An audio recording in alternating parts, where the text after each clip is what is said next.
নমস্কার সমস্ত দর্শক মণ্ডলী, সমস্ত শিক্ষক শিক্ষিকা অভিভাবকবৃন্দ এবং আমার ছাত্রছাত্রীবৃন্দ। পশ্চিমবঙ্গের তপশিলি জাতিভুক্ত পড়ুয়াদের ভর্তির হারটা কমছে। নিঃসন্দেহে এটা উদ্বেগজনক ব্যাপার। যদি কমে তাহলে কারণটা কি?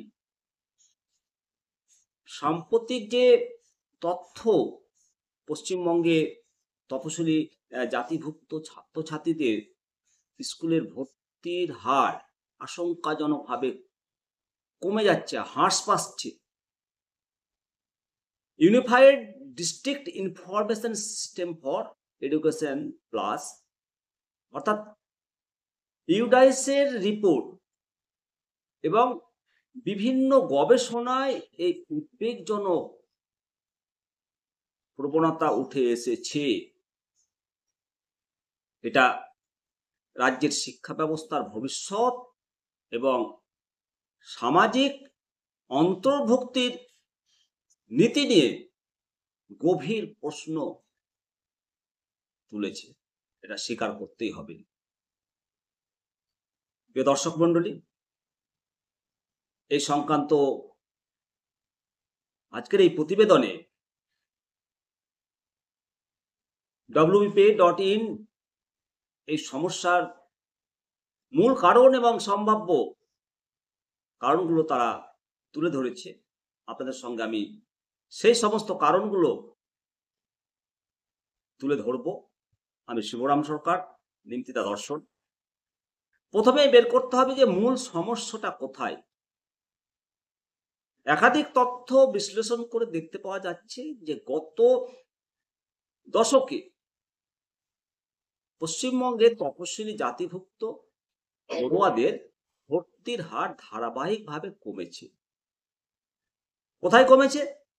প্রাথমিক স্তরে এই হার সব থেকে বেশি কমেছে, যেটা মূল ভিত্তি। উচ্চ মাধ্যমিক স্তরে ভর্তির হার কিছুটা বেড়েছে, তবে সার্বিকভাবে এই তপশিলি সম্প্রদায়ের পড়ুয়াদের শিক্ষা ব্যবস্থা থেকে ঝরে পড়ার হারটা কিন্তু বেশ উদ্বেগজনক।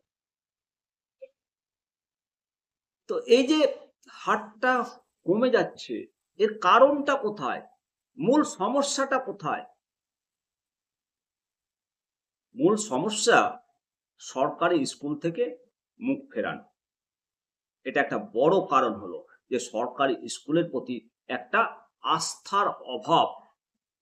অনেক অভিভাবক সন্তানের উজ্জ্বল ভবিষ্যতের আশায় বিপুল আর্থিক কষ্ট সত্ত্বেও তারা বেসরকারি স্কুলে ভর্তি করছেন। একেবারে গরিব দরিদ্র শ্রেণীর পরিবারের ছেলেমেয়েরা বেসরকারি স্কুলে পঠন পাঠন করছে।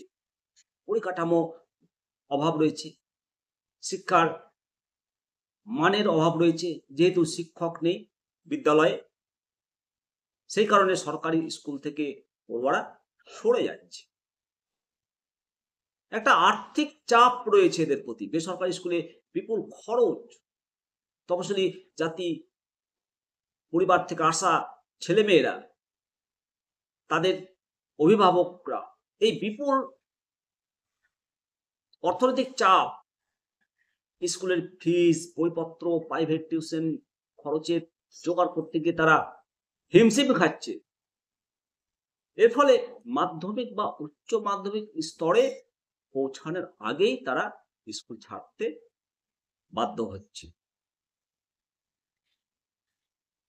ড্রপ আউটের হার, এই আর্থিক দুরবস্থার কারণে ছাত্রছাত্রীরা মাঝপথে পড়াশোনা ছেড়ে তারা উপার্জনের পথে নামতে বাধ্য হচ্ছে।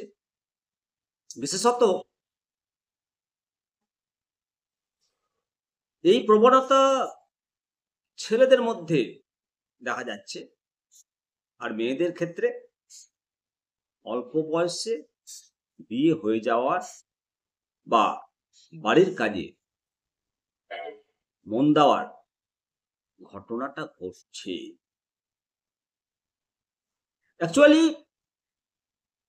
প্রত্যন্ত গ্রামাঞ্চলে শিক্ষার গুরুত্ব সম্পর্কে সচেতনতার যে অভাব সেটা স্পষ্ট। এখনো গ্রাম্য অঞ্চলের বাবা মারা তাদের সন্তানদের স্কুলে পাঠানোর প্রয়োজনীয়তা অনুভব করে না, আর এটাই ড্রপ আউটের হারকে বাড়িয়ে তুলছে। পরিসংখ্যান কি বলছে সেটা জানাবো। ইউডাইস প্লাসের তথ্য অনুসারে 2011, 2012 এবং 2015-2016 সালের মধ্যে প্রাথমিক স্তরে তপশিলি জাতিভুক্ত ছেলে মেয়েদের ভর্তির হার প্রায় 20% এবং মেয়েদের 21% কমেছে। যদি এই সময়ের মধ্যে উচ্চ প্রাথমিক এবং মাধ্যমিক স্তরে ভর্তির হারটা কিছুটা বেড়েছিল, তবে মোটের ওপর চিত্রটা বেশ দুঃখজনক, হতাশাজনক।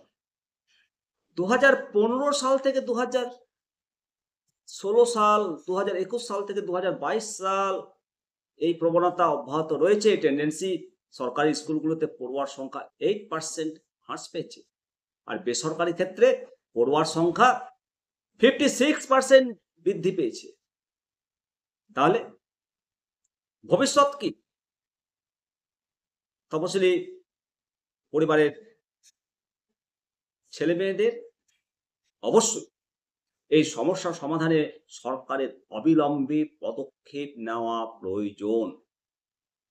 সরকারি স্কুলগুলোর মান উন্নয়ন, পরিকাঠামোগত উন্নয়ন, যোগ্য শিক্ষকের অভাব পূরণ, ছাত্র শিক্ষক রেশিও পূরণ, পাশাপাশি তপশিলি জাতিভুক্ত পড়ুয়াদের জন্য আর্থিক সহায়তামূলক প্রকল্প যেমন স্কলারশিপ বা স্টাইপেন্ড, এগুলো যাতে সহজলভ্য হয় তার ব্যবস্থা দরকার করুক।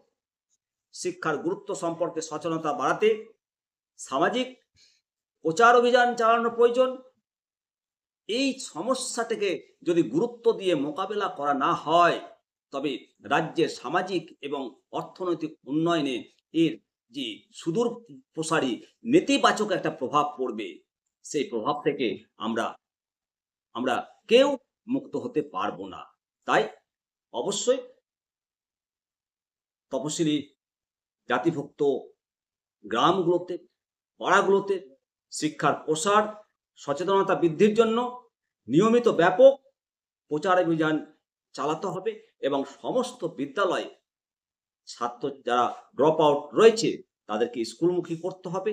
আর সামাজিক যে সমস্ত প্রকল্প আছে, প্রত্যেকটি প্রকল্পর সুযোগ সুবিধা তপশিলি পরিবারদের হাতে পৌঁছে দিতে হবে সরকারকে। অবশ্যই প্রিয় দর্শক মণ্ডলী, আপনাদের মতামত জানাবেন। ভালো থাকুন। অবশ্যই চ্যানেলটিকে সাবস্ক্রাইব করে রাখবেন পরবর্তী আপডেটের জন্য। জয় হিন্দ, জয় ভারত।